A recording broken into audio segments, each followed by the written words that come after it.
laws are made, when the big decisions happen, witnessing some of our best political moments, but also some of our worst. I've also spent a lot of time out in the community, where the impact of decisions from Canberra hit home, in your street, in your family. I can tell you what to think. Let me share what I know. Campaigning, deal-making, politics. Let me tell you something about people who talk tough, like Australia's Minister for Immigration and Border Protection, now Australia's Minister for Home Affairs, Peter Dutton. Let me tell you something about people like him who talk tough. They're usually full of crap. You know what? He keeps saying Australia, he's keeping us safe from terrorists by being brutal to refugees, asylum seekers, people who he doesn't particularly want coming to Australia. By being a bully, basically, he thinks he's keeping people safe. He's actually just hurting people, innocent people who have done nothing. That's all he's doing. He's adding to the suffering of a country that's already suffering. And why is Australia suffering? It hasn't got too much to do with terrorism. Australia's been lucky so far in that regard, although if you keep poking a wasp nest the way this guy does, you can expect to get attacked, I would imagine. Donald Trump, they call Peter Dutton Australia's little Trump, and they say that for a reason. It's because he badmouths people in exactly the same way if they're from certain countries. And I find that really disgusting. And I'll tell you what the real danger to Australia, the thing that really is likely to kill people in Australia, is bushfires. Bushfires that are getting worse, the potential for big, fast-moving mega fires in Australia, like what happened on Black Saturday, in which 173 people died in just a couple of hours. The potential is even worse now than it was 9 years ago. So be very careful who you're supporting. Don't necessarily support the tough talkers, because if they're telling you that certain groups of people from certain countries are to blame, you can bet your bottom dollar they're full of crap. The biggest danger to Australia is rapid climate change, and it is being driven by more greenhouse gases in the atmosphere. More water vapour in the atmosphere means a wetter earth. That's not good when it comes to bushfires. You know why? Because it means more summer rainfall. More summer rainfall means more growth. What do bushfires need? They need fuel, they need heat, they need oxygen. You're guaranteed to have extra heat with global warming. When you get a heat wave, look at the heat waves we're getting now. They are just so bad. And you've got more fuel as well. You're upping two of the ingredients in a big way. Don't rely on politicians to keep you safe from what's truly dangerous. That's my advice. Think very carefully about what the true hazards are in Australia, and I'll tell you what the worst one is, it's bushfires. That is the thing Australians need to worry about and think about and plan for, a lot more than what they currently are. And of course policy. I've seen our leaders up close and behind closed doors. I know their motivations, what makes them tick and why it matters to you. In 2018, let's pull back the curtain on Canberra and I'll show you this world as I know it. I'll call out the spin and give you an insight into politics you won't get anywhere else. Let's level the playing field because after all, this mob works for you.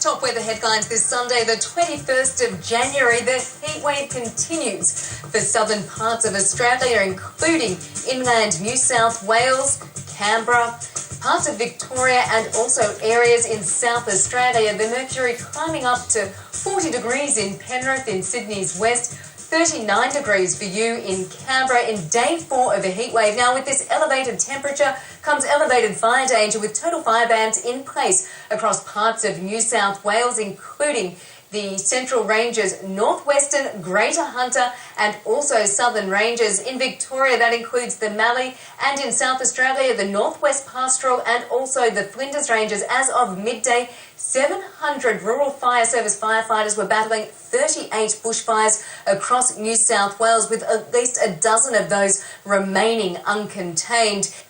Meantime, a monsoon trough is dumping water on the top end with heavy falls that could deliver flash flooding as well. 209 millimetres of rain fell in the 24 hours to 9 a.m. at Bing Bong, and there is a severe weather warning in place for heavy rain that could deliver flash flooding across the eastern Carpentaria and also the coastal parts of the Arnhem District.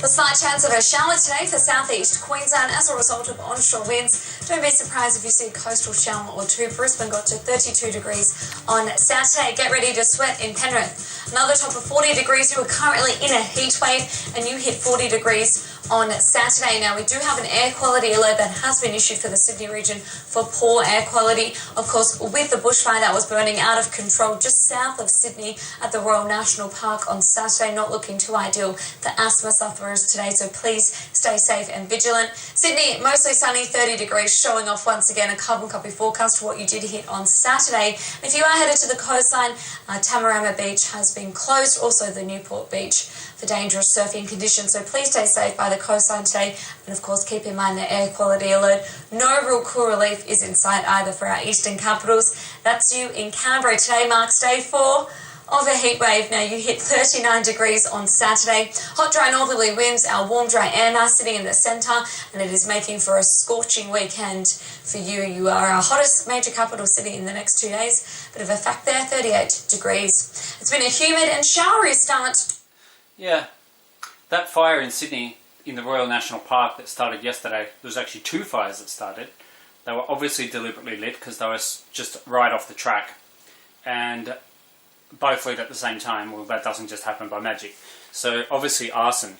It's very lucky that wasn't on a bad day, a bad windy day, or because they only just got everyone out of that park as it was. And it wasn't a bad day. It was only in the low 20s with light winds, and that fire spread unbelievably, and that proves my point. The fuel load is getting bigger because our summers are getting wetter overall.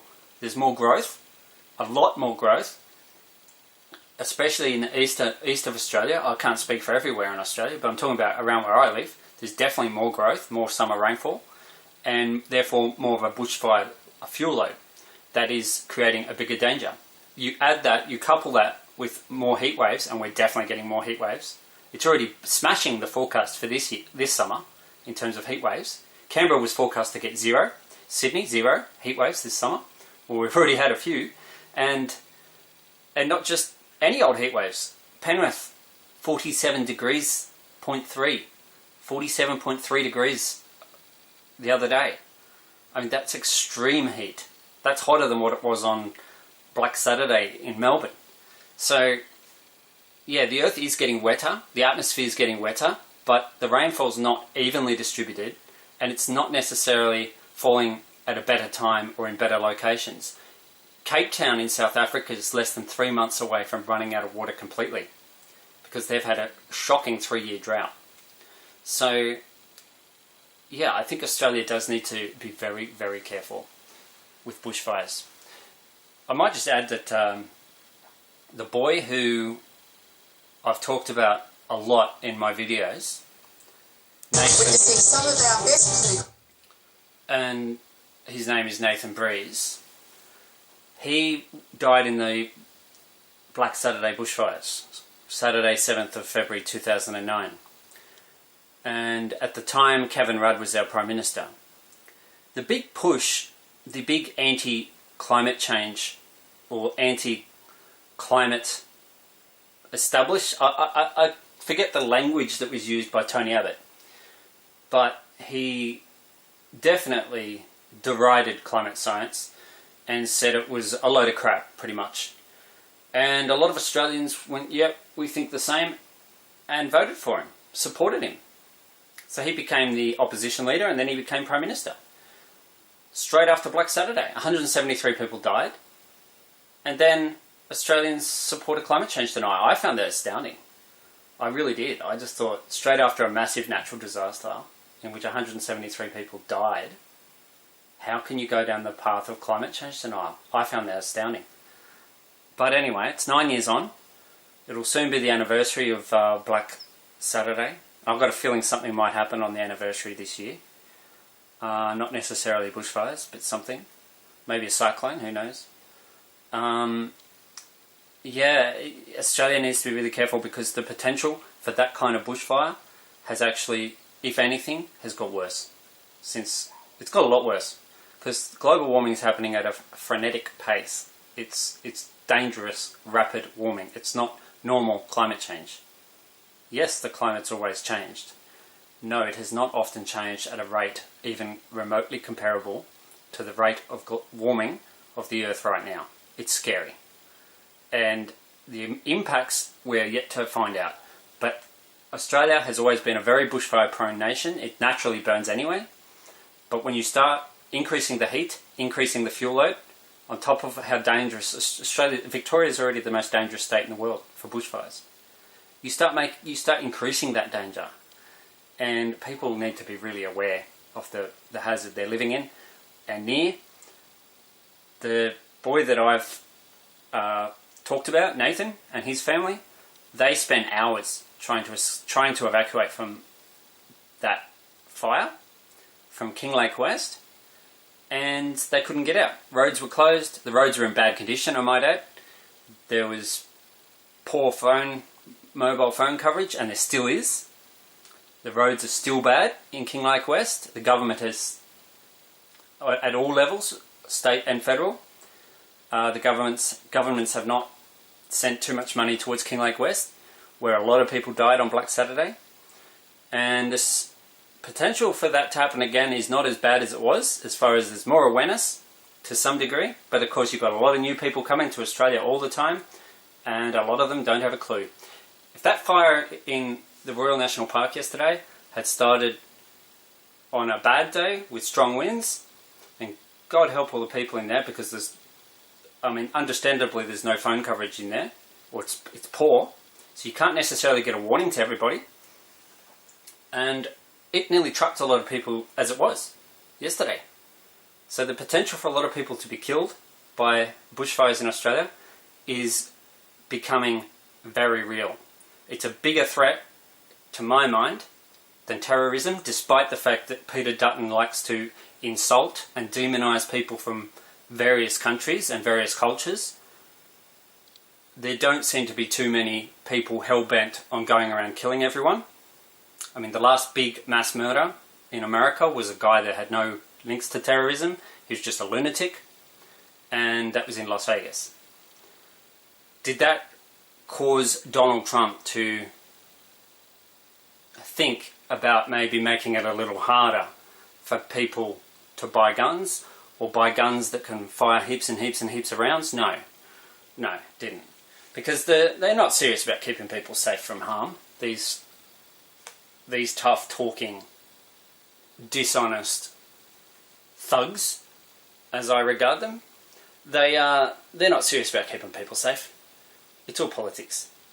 And Australians need to really wake up and smell the coffee on the issue of bushfires, because there's nothing more likely to kill a lot of Australians than bushfires, and they can start in a variety of ways.